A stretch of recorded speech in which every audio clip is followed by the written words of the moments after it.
My name is Louise Comeau, and I direct the Climate Change and Energy Solutions Program at the Conservation Council of New Brunswick. Once the webinar ends, Corey Robichaud, our able helmsman here today, will send you out the link to the webinar itself, the recording of the webinar, as well as links to the reports that are now on our website and available. With luck, you have everything you could possibly want based on this interesting research that we've done. Let me give you a little overview of what we're going to talk about today. I'll describe the research that we've done at the Conservation Council. We'll talk about two key pieces of or components of the research, which explored community influence and community benefits that people wanted to see in renewable energy and transmission projects. We'll describe how people evaluate fairness. Turns out it's a lot more it's a lot richer than we might have thought, and fascinating in its own right. We tested some narratives, and I'll share the results of that work and the influence it had on people's perceptions of projects and acceptability of policies like a clean electricity standard. And I'll share the results, of course, and the recommendations that I think come out of this work. So, like any research project, it actually started with a question, and in this case, a question that was stimulated by two wind projects in northern New Brunswick that failed to advance to the completion stage, one in Osbleu and one in Pogshaw. And it just made me ask the question, why do some renewable projects fail, particularly when we know Canadians really prefer or say that they do prefer renewables? And so the social scientist set out on a quest. And my motivation is that I really am concerned personally, and I think a number of us institutionally and nationally who work on electricity issues are concerned about three components. One that I call pace, proportion, and people. And we want to limit the barriers to renewable energy and transmission projects where it's appropriate for them to proceed. And so let's look at what these dynamics are. We know that from a pace point of view, climate policies for reaching zero emitting electricity and systems are slated to happen in less than 15 years. We know that in proportion, modeling by energy modelers and economists shows that we can expect the electricity system to double in size to power transportation, homes, and businesses as we go toward this process that we call electrification. As we phase out fossil fuels, we're phasing in electricity to power more of our needs. And then people, as I mentioned, Canadians favor renewable energy. I mean, the scores are already always very high, but they'll also oppose new renewable energy and transmission projects, which cause delays and or project cancellation. So the motivation is to understand these dynamics and to limit barriers that result from them to project success.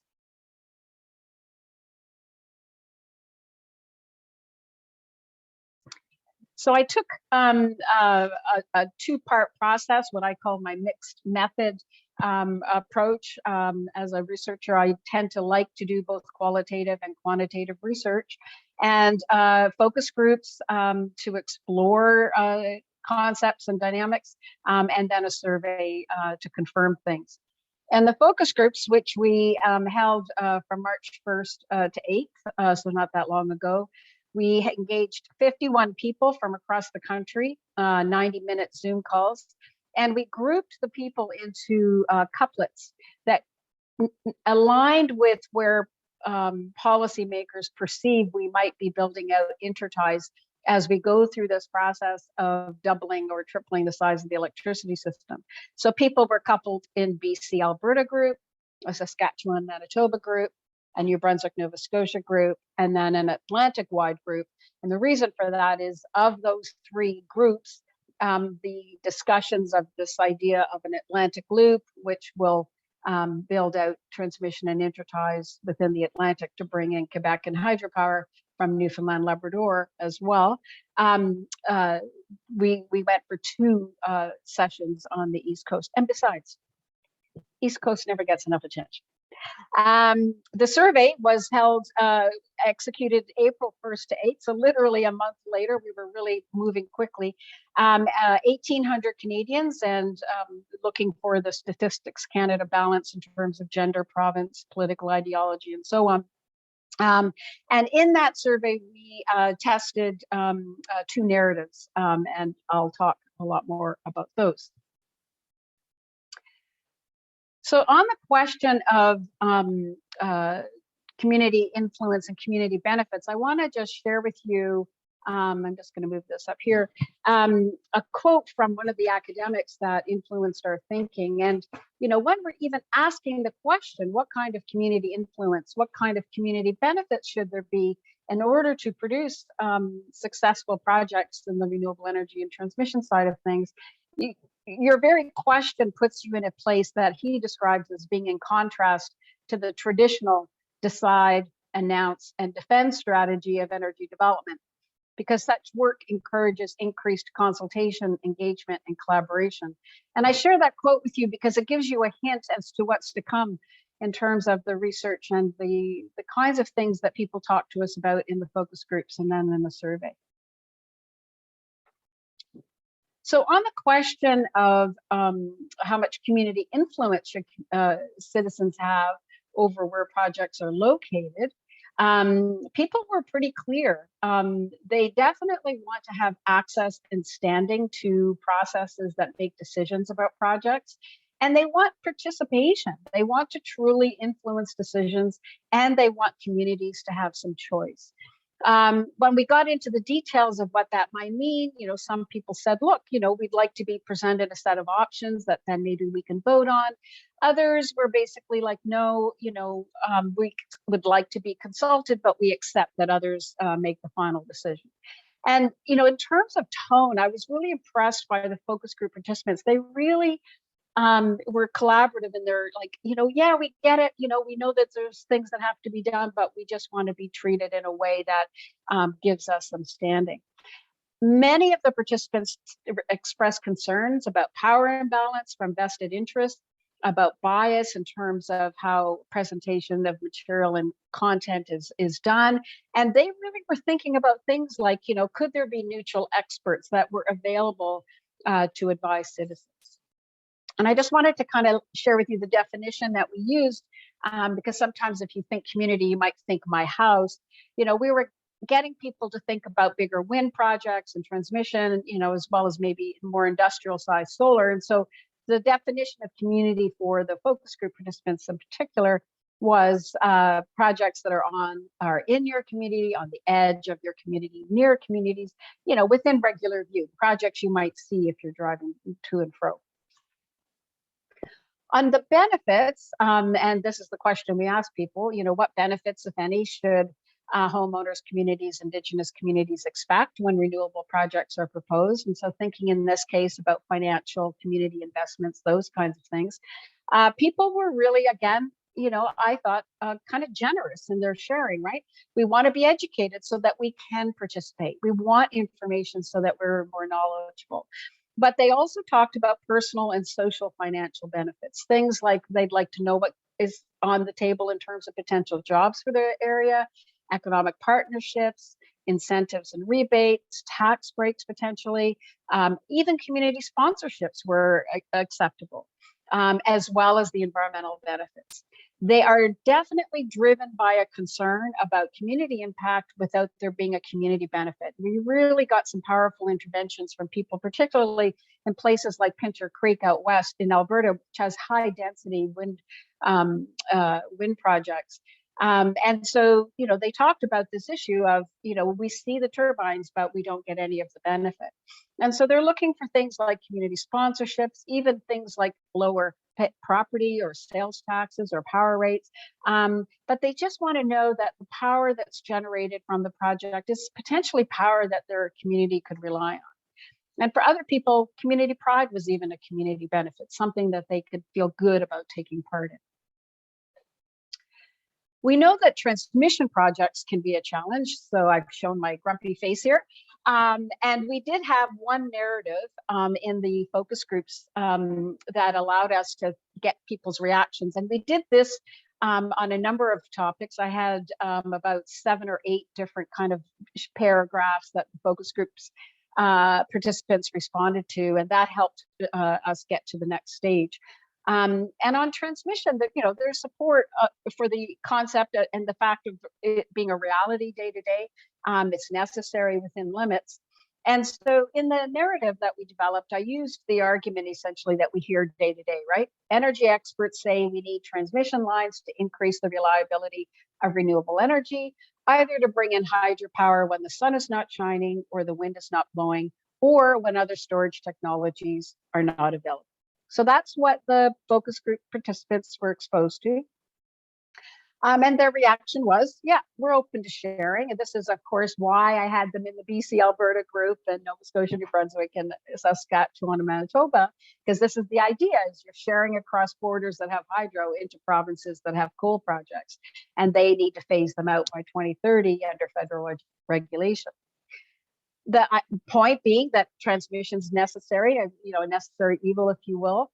But again, as we might expect, if you've heard anybody talk about transmission projects, concerns were raised about the view and health effects, and a common kind of conversation about, are all the alternatives considered before we automatically decide we need transmission?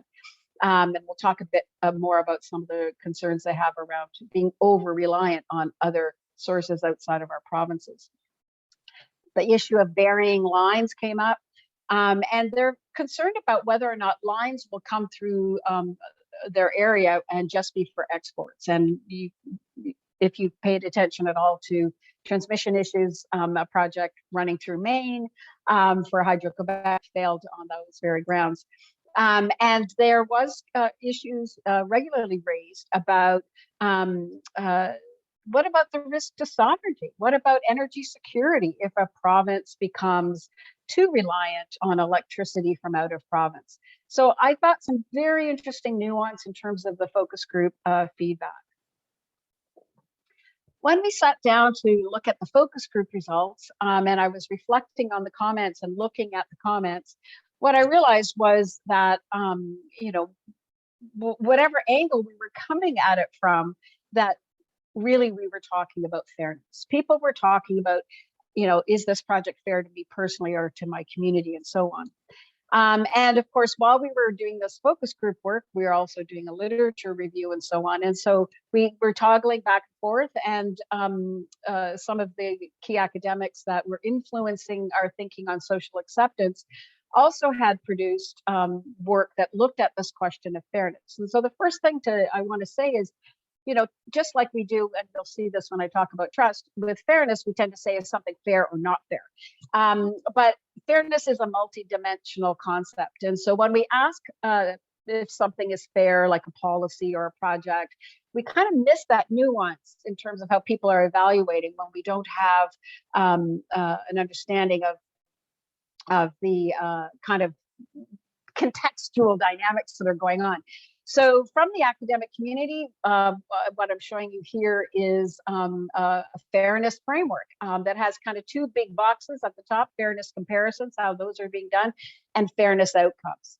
And on the fairness comparisons, you've kind of got the 3 perspectives there: intrapersonal, which is comparing the outcome to me, how it might affect me or my family. Interpersonal, which compares myself, but compares me to others, or a comparison across groups within society in our current generation. And intergenerational, which is a comparison across groups, including future generations.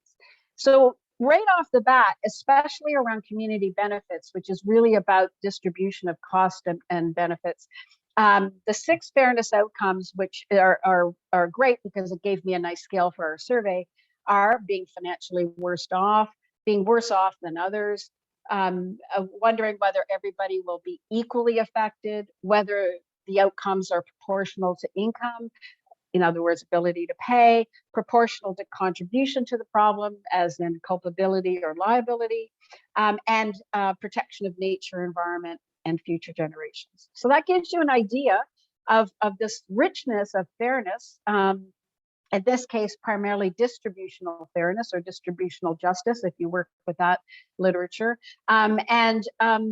It led us to dig deeper. So the question one might ask is, well, okay, that's interesting. Louise, what else is happening out there in terms of research? And lo and behold, just while we were in the middle of this research, Nature Climate Change published a meta-analysis from 51 academic papers covering 89 studies and over 119,000 people, looking at what most influences public opinion on climate change solutions like regulations and taxes. And what do we find? Fairness is at the top. Effectiveness, so whether or not the solution will work, and you can understand a lot of the questions we get about things like EV vehicles or renewables, and importantly, trust in implementing institutions, and that'll be clearer as to why it fits with our work in a moment. So we took all that focus group work and already very rich insights and turned that into a survey. We measured trust, which I'll talk about, and again, a multidimensional dynamic there. We tested fairness and acceptability of a clean electricity standard regulation, which is this commitment the federal government has made to essentially get to zero to low emitting electricity by 2035. And we exposed our sample by dividing them into groups and exposing one group to nothing and two groups each to a different narrative to see if it influenced people's perceptions of fairness and acceptability. So again, let me just situate trust for you. And this is coming back to this issue of institutional trust and its importance. And again, asking someone if they trust, say, government or a person, if we think somebody's trustworthy or not, is missing, again, some important nuance and tends to be only measuring integrity.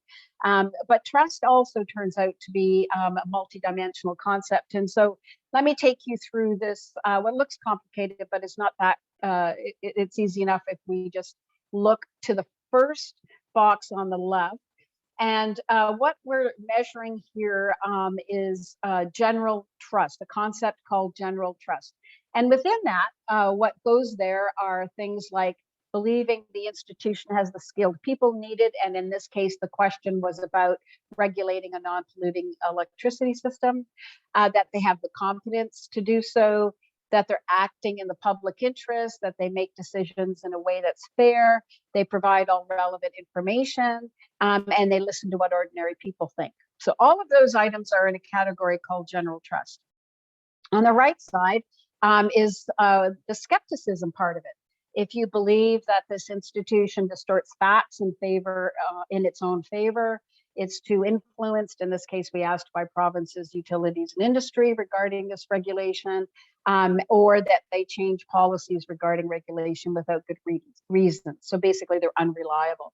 And what you'll see here, and these are the results for strongly agree and agree, is that in the case of the federal government and its intentions to regulate a clean electricity standard, overall trust levels are low. But the question becomes, if you've got just a quarter of your sample, saying that they strongly agree or agree, either they're skeptical or their trust is high. The question is, what happened to the rest of the scores, the 75%? And this question, like any question or surveys that I've done on energy issues, including on this and electricity, you get very high levels of what I call soft scores. So people who slightly agree or who are neutral or slightly disagree. And so what this means is that we have opportunities to ensure that trust is there in institutions that are implementing regulations where it's due. And I make some recommendations about how we can contribute to that. In terms of the narrative experiment, I just want to share a caveat because strategic framing experiments that we do in surveys can you're not changing the world in a few seconds, right? You've just got a quick exposure, but it sure is suggestive. It really helps us understand how people may react over time. And of course, if you're trying to change public opinion or influence outcomes in some way, the only thing that matters is consistent long-term messaging. And I'm trying, I think, as we get to the results, to share what some of that narrative might look like. And indeed, the focus groups, as I said, really informed the narratives that we developed. And here's the challenge, and I think it's the fundamental challenge for any person who's working in public policy, but also communications in particular. And because everything I'm about to say happened in the focus groups. What we're trying to do is get the need for clear, factual, realistic statements about electrification in this case, without triggering arguments, skepticism, and resentments. So that's the challenge. And it's not easy, but we tried. And so what I did was I created two narratives. One that is a little bit more on the intrapersonal side in terms of focus. It treats climate change a bit matter-of-factly because for some participants, this was an issue. It was like, we know all this already. Suggested there's general momentum for renewables. And because of those arguments we were getting when we were using quite specific ideas or numbers, people would challenge things. This one used no absolutes. It used a range of numbers, and it ends with fairness. The second narrative is collective. It's the interpersonal effects, the social and personal benefits in comparison to others. And it has more detail on climate change. It uses some absolutes, and again, it ends with fairness. So just two different narratives. I'm not going to show you the two narratives at this point. I'm going to show you the winning approach at the end. So what's interesting is exposing people to either narrative increased. We had a general measure of fairness, so just the simple version you normally see, and then my more complicated version. General a sense of fairness. What was interesting was that both narratives helped people feel it was more fair. But that self-referencing narrative, the one that makes you think about yourself, also increased people's belief it was unfair. So that's an important insight, right? Our narratives can increase our perceptions of good things, and it can also increase our perceptions of bad things. And if I were to pick a lane, I want the one that helped people feel the results were more fair and that there were fewer people that felt it was unfair, and that's the collective narrative. On the more complicated sense of fairness that I'll show you in the next item, next slide, I'll just point out this one because it also had that personal unfair score was higher than the collective narrative. So generally speaking, when you have a collective narrative, people felt it was the clean electricity policy was more fair. This is just a simple summary of all of the items that went into that fairness scale. They're the 6 items you saw in that table that I showed you a few slides ago at the very beginning. And at the very bottom, you'll see the second to bottom row, I will be worse off compared to others. You see that 24% for self-referencing. That's what I just showed you on the previous slide. Here, I want to talk about the other results. The first thing to say is the first 2 items, people with low incomes will be affected more than people with high incomes, and people who consume the most electricity will be affected most strongly. There were no results among the 3 groups, meaning the narratives did not change that opinion compared to the control group. What's interesting for me about that is I actually think it hints at a core value that all Canadians, regardless of their exposures on the narratives, think that those are issues that are important to us, and we'll come back to those justice dimensions shortly. The third row, nature, the environment, and future generations will be protected, is also very interesting because the control group scored very much lower on that in terms of agreement, strongly agree or agree, compared to either narrative. So the narratives are positive, increasing unfairness. That's not a great thing in terms of the general standard. But here, other than we're being worse off compared to others, it's still leaning, in my opinion, a little bit toward collective, but both narratives didn't do too bad. So let's look at acceptability, and then that'll be enough of the math. So both narratives, again, increase acceptability. So the question was, thinking again about the federal government's intention to regulate a clean electricity standard, how acceptable or unacceptable is this policy to you? And relative to the control group, there was both of those were a little bit higher. But again, we ended up with the same issue, that unacceptability was higher for self-referencing, so people thinking about themselves compared to the collective. And so that's just important. We often think we're going to sell programming, especially utility level programming based on financial savings. But when you're thinking about something like such a social transformation as electrifying our society, building out our electricity system, going after it for selfish reasons is not going to help us as much as going after it for the social side. So just very quickly going to show you two things here, which is just what popped out demographically from this research. These are just the statistically significant things. And what's fascinating is that Greens and the NDP seem to like the self-referencing narrative better, but suburban dwellers and visible minorities did not.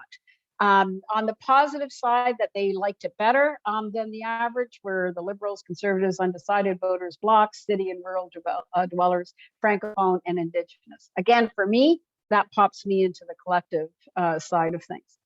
For acceptability, similar results.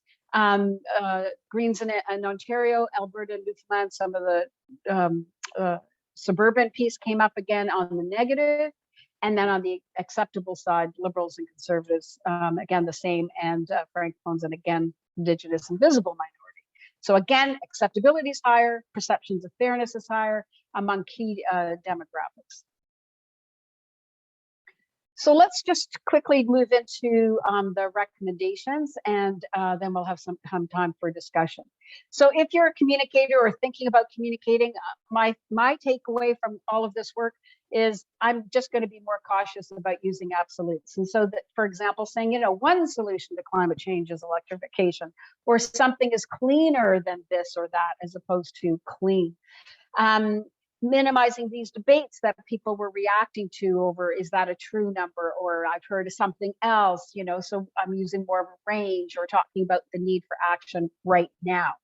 And because the idea of effectiveness and believing that the solutions we're talking about are effective is so important, it turned out that using comparatives were really helpful to people. Saying things like wind and solar are cheaper than coal, oil, gas, and nuclear was, helpful information to people.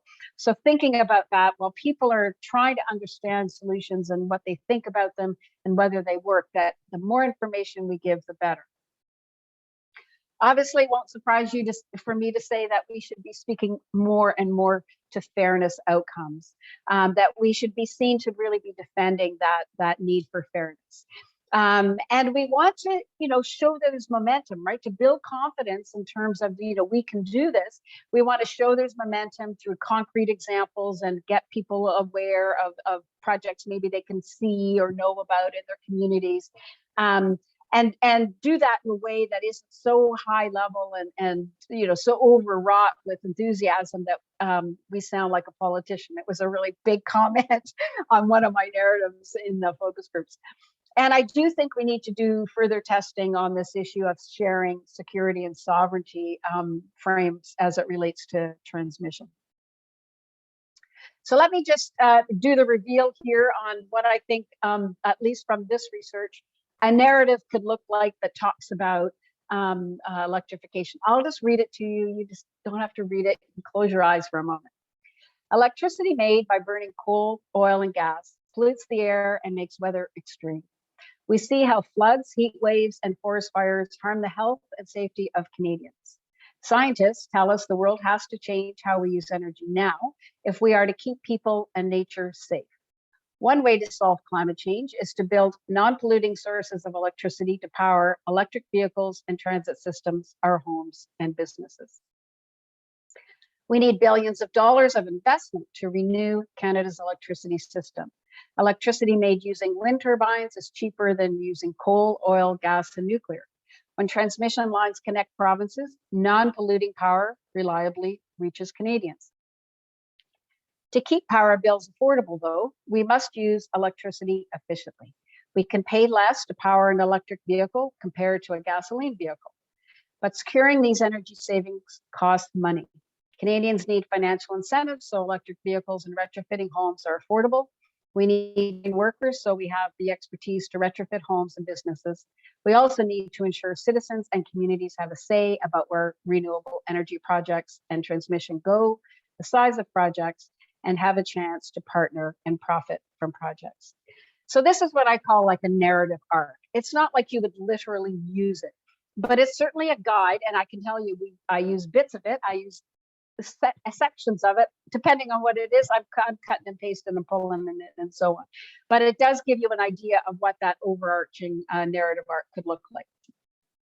So to round out our recommendations here, the key thing that I've noticed in terms of the collective narrative, as well as the fairness results, that, it seems to me that defining fairness relative to others, to future generations, this idea of distributional justice or fairness is kind of the key insight that we want to remember. But we also want to make sure we're ensuring that any implementation of electrification, whether it's regulation or programs, is protecting low to moderate income households and that it's progressive in its effects, right? So in that case, in terms of the fairness matrix or the framework, it's proportional to the contribution to the problem and income. And I think we do well if we want projects to succeed, to be seen to be defending and demanding that communities and citizens do have the rights to access, influence, to be educated, and to have access to expertise. And that would put us into the recognition, participatory justice or fairness if you're into environmental philosophy. Now, on this question of trust in implementing institutions, it's a challenge because on the one hand, we criticize governments for not doing things they should be doing or not doing them well enough, not doing them fast enough. And yet at the same time, we need the public to believe that they can regulate effectively. So one solution I'm thinking about for that is in terms of advocacy work that, demanding that governments are transparent, that they ensure effective public input, that there's open access to information and enforcement to raise enforcement can help us raise government trust to the degree we need that trust there to succeed.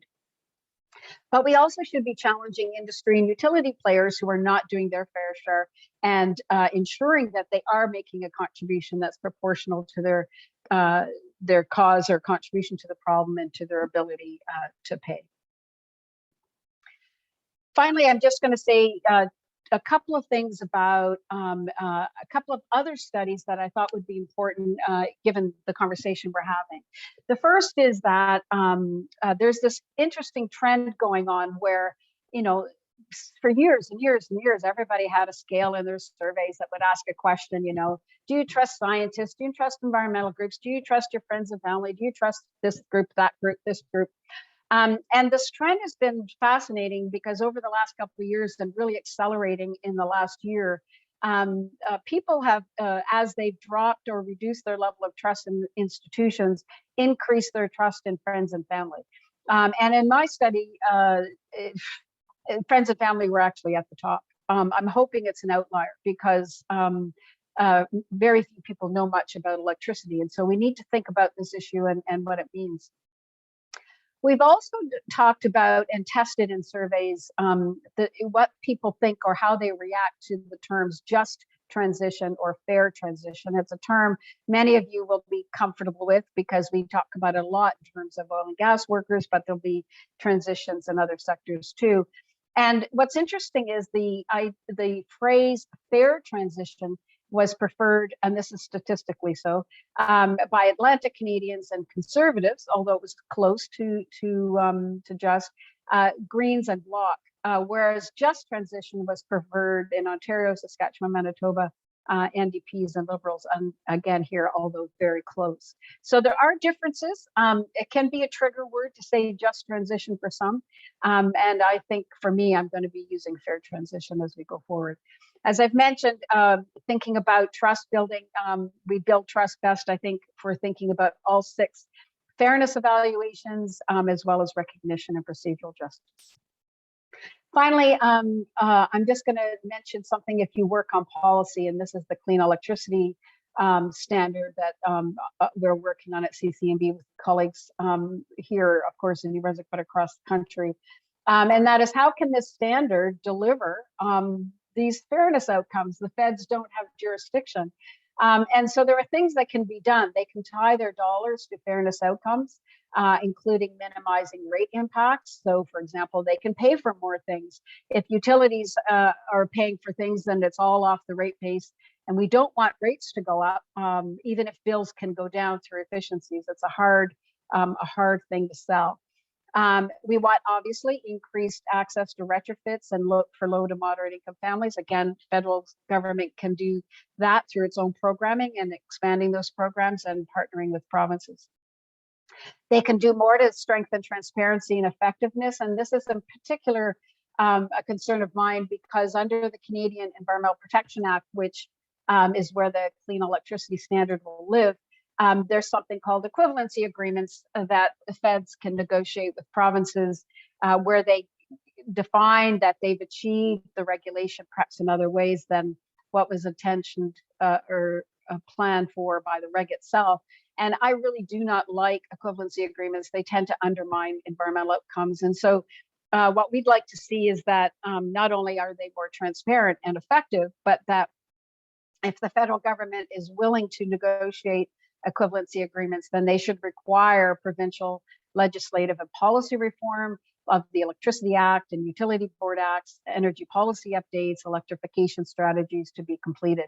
And then they could also require community benefits agreements, which could include potential for financial partnership, community citizen access to information standing, and participation in consultations. Now, I have no idea whether we can push this, but it's let's just say, #1 priority for me.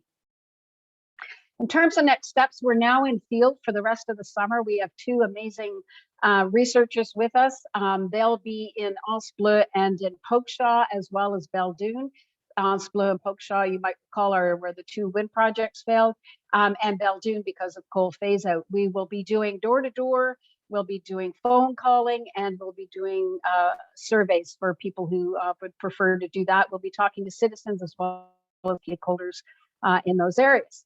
And what we're trying to do, of course, is cross-check the fairness results that we have here, and we're planning to prepare 2 case studies on how to and how not to propose and build out renewable energy and transmission projects. And we'll be talking to the good folks at Natural Forces and some of our First Nations communities, as well as St. John Energy, about that. So I thought, just as I closed off here, I would show you how we've put all of what I just gave you in this webinar into 41 seconds.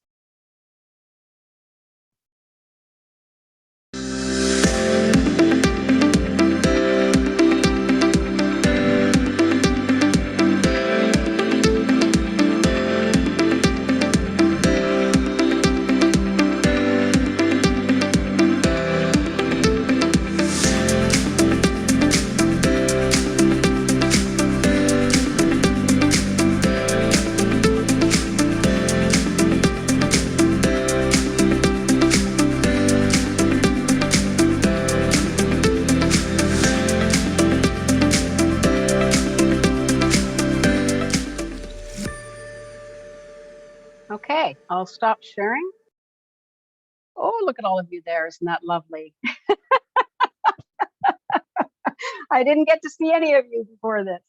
So, hi, everybody. So thanks for joining. And I will do my best. I will open up the chat box now. And hold on here. I will go to the very top to see if I can see questions that have come in. But really, feel free to unmute and just ask your question while I'm peeking here and trying to make notes of what folks have asked me while I do that.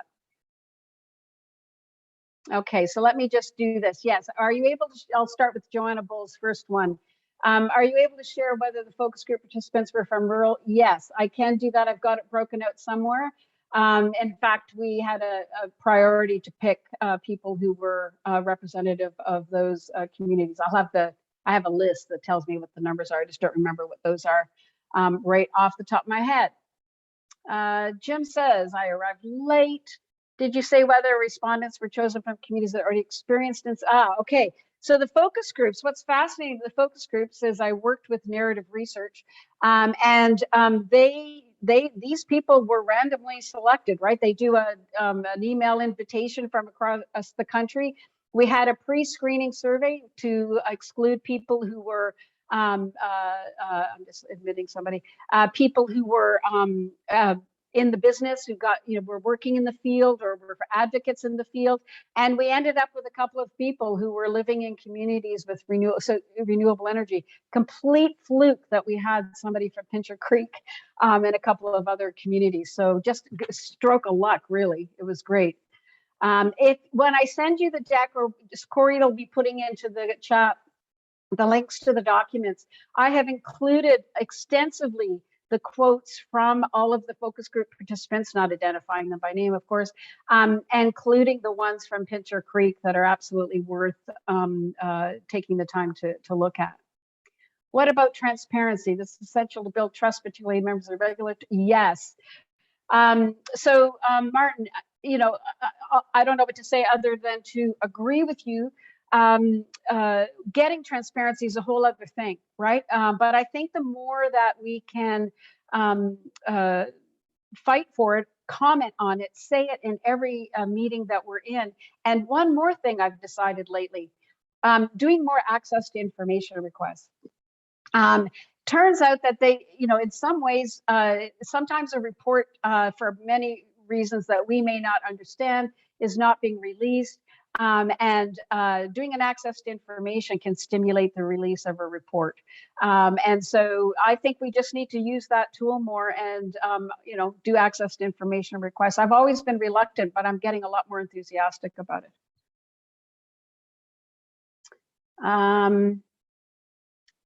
Reasons for failure. Oh, reasons for failure. That's a great question, Sam.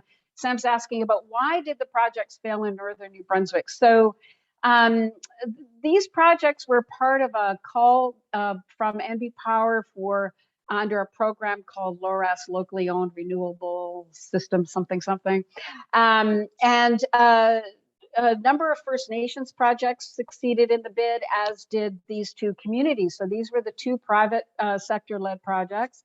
And as I understand it, and we'll know more as we get into the case study, but the way that I understand it was with COVID, there were significant delays in the regulatory process, so getting environmental impact statements done. And again, I would say particularly in Anse Bleu, everything I talked about today in terms of the right way to engage and consult were not done. It was exactly like that quote I gave at the beginning, announce and defend. And so, the public in Anse Bleu didn't mind wind, but they did not like the location of the project. And they wanted it changed. The developer was very reasonable. He was happy to change it, as I understand, but NB Power felt they had a contract for a specific place, a specific timeline. And so let's just say the flexibility wasn't there. I'm not going to attribute motivations to that because I don't know what was going on behind the scenes, but I will tell you a lot more about this, I hope, in the fall when we release our case studies. So the links are there, and I'll just keep going down for, oh, that's it. Okay. That was a quick run through some questions. Are there other things people want to ask or explore around this issue that you think I didn't cover well, that I didn't think about, that I should think about as we go into the next phase of the research? Martin, go for it. Can I ask about this question of sovereignty? I find that really quite strange. Where does that come from? Okay, so that's a really great question. In the focus groups, and this happened to me 2 years ago as well, I did focus groups and a survey in the Atlantic on what people thought about the Atlantic Loop idea, this idea of this interconnected transmission network to bring power in.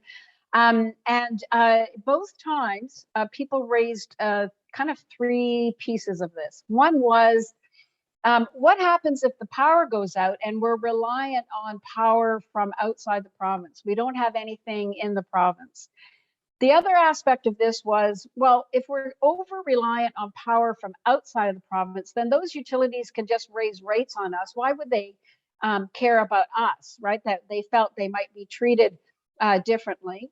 And the third one really related to security, right? In the sense of we would like to have some of that economic development in our province.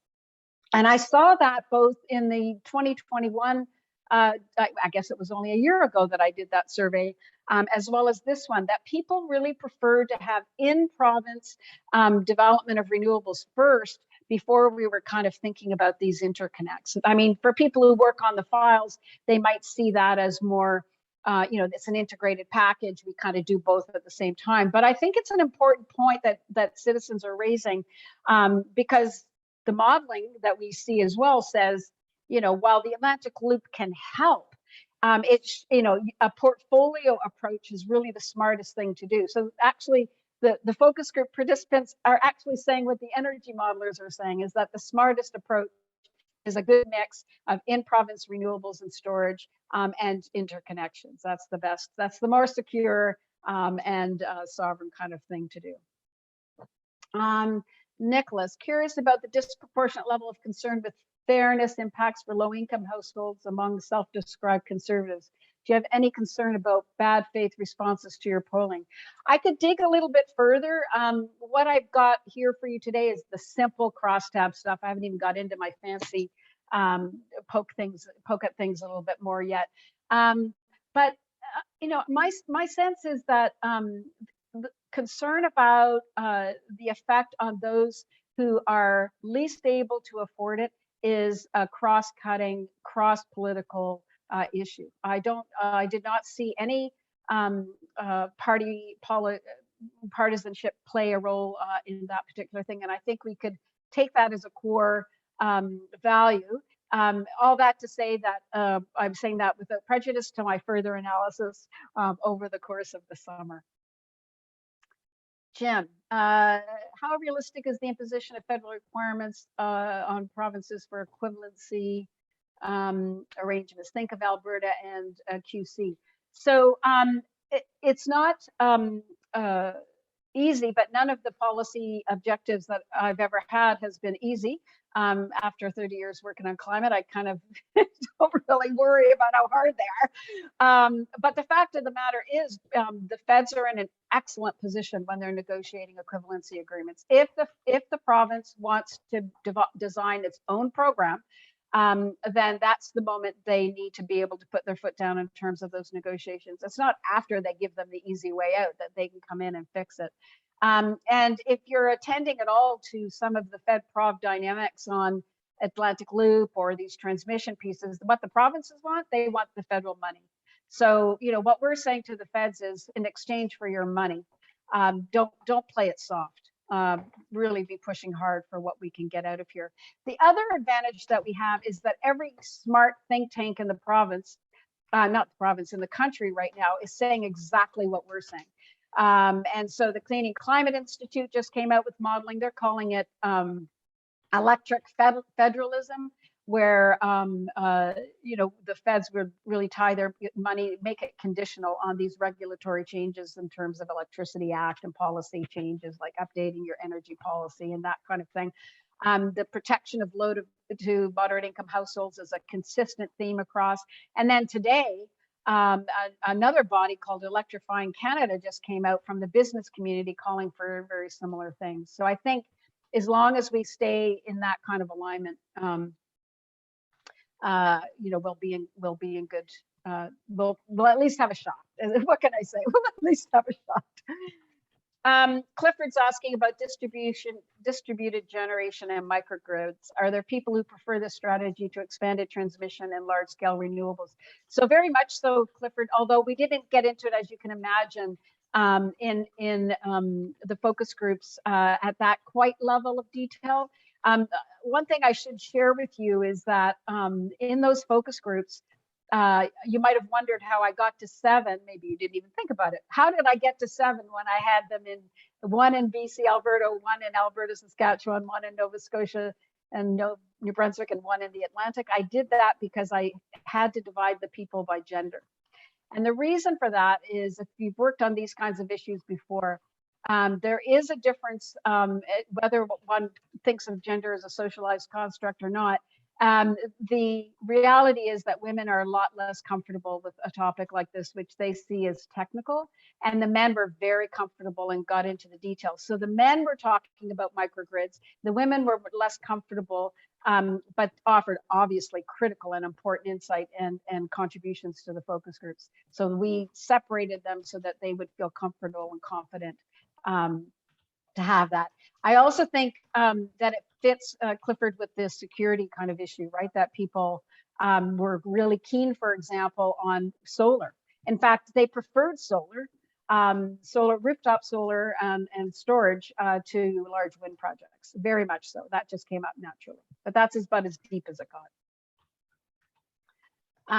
What about other literature and public consultations on other projects? How does it square with your findings? Yes, so we've done a credible literature review.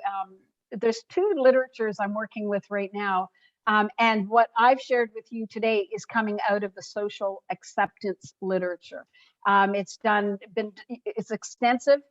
This fairness insight is kind of a big feature of it, but they talk about it as distributive and recognition and participatory justice more often than the fairness, but you see that in the social psychology literature. So the social acceptance literature is 100%, just like that meta-analysis, Jim. 100%. I'm like right up there with the titans on this one. But we've just discovered a new literature. It's not going to be new to people who work in the field, but new to me. And it's called the Sociology of Expectations and Promises.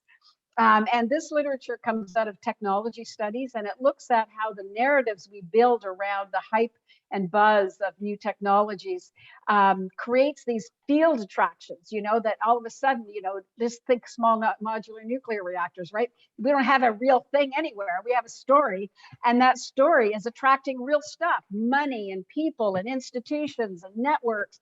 And so we're also bringing into the analysis, it'll be reflected in the case studies, both these literatures on social acceptance and on the sociology of promises and expectations, which I just think is the coolest name ever. I just think it's awesome. Joanna, oh, sorry, you're good, Susan? I think so. Oops, you missed my question above Clifford, way up there. Oh, there's Susan. Trusting info from friends and family perhaps suggests that social media takes center stage for sharing information. Did you ask about media sources? I didn't in this particular survey, but we are asking it in the survey we're doing this summer. Indeed, social media is a part of it. I'm just not convinced that's a good thing, given that there's so much misinformation in terms of media. But I think we do need to put our minds to it. Are we building, for example, friends and family experts? I feel like I want to have a chat with Catherine Hayhoe about it, right? Because what does this mean in terms of sharing information that's accurate? So it's something I can't say. I'm looking for people who think about these things and have answers. One concern I have about the feeling that many communities have that we want wind, we just don't want it here, is that ultimately people will say they just want it somewhere far away from people. In other words, in the middle of the wild natural areas. Given that our landscape in the Maritimes is already degraded landscape, this is an environmental concern, precisely. So that did come up, absolutely. It's one of the reasons why people preferred solar to wind, as an example. And I've actually had this comment made to me that kind of dismissed community concerns for this very reason. Oh, well, we'll just run it through Crown land. I don't think that's going to be the way forward. And so I think it is important that if we are talking about transmission build out, we've proved it's required. And we've proved, through the process of engagement that we're doing everything we can to minimize any negative impacts, and we're doing reparations as a result. People need to be convinced that this is a required project in order for them to support it. So yeah, no, that's a super question. Eric, more trust in friends and family could be related to proliferation of media as a source of news. Precisely. The political scientists and the sociologists are also tracking this trend, and they do put it down as well. It's correlated to the declining trust in institutions. So where do you go? You go to your friends and family. If you can't trust anybody else, if you don't trust the media anymore, you don't trust government anymore, who are you going to trust? So it's a bigger social issue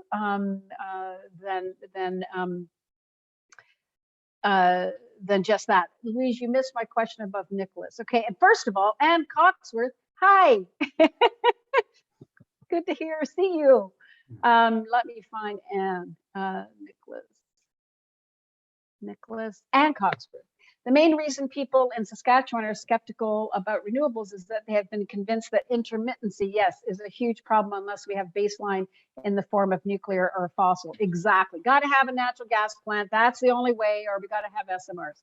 How can we change this?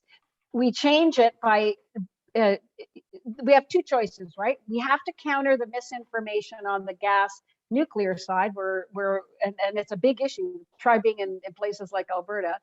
But we can't just only counter. We have to build confidence in the solutions. And that means sharing more information about why it works. The alternative to gas and nuclear is the mix of renewables, storage, interties, and so on, right? There's two different packages, two different pathways. One of them is better. One of them is less expensive. One of them is just, and both of them contribute to reliability. We've got to work on increasing people's perception of the effectiveness of the solutions. And you can see at CCNB, we're really trying, that's what we're spending our time on, trying to explain and share that information. And that's what I would take out of that, and is that we have to win that war in terms of proposing the effectiveness, the effective solutions that we believe in, helping people see that those are the ones that work. And we have hydro, in New Brunswick, absolutely, Frank, including some great little projects that could be built out that are being dropped off in favor of pretend nuclear in the future. So absolutely, we have hydro. When we talked about renewables, by the way, it's a good point for me, Frank, because I talked about solar and wind, but we actually talked about solar, wind, and hydro. It's just that people really focus more on the solar and renewable on wind. When they talked hydro, it was in the context of that transmission intertie. It is exactly 2 o'clock.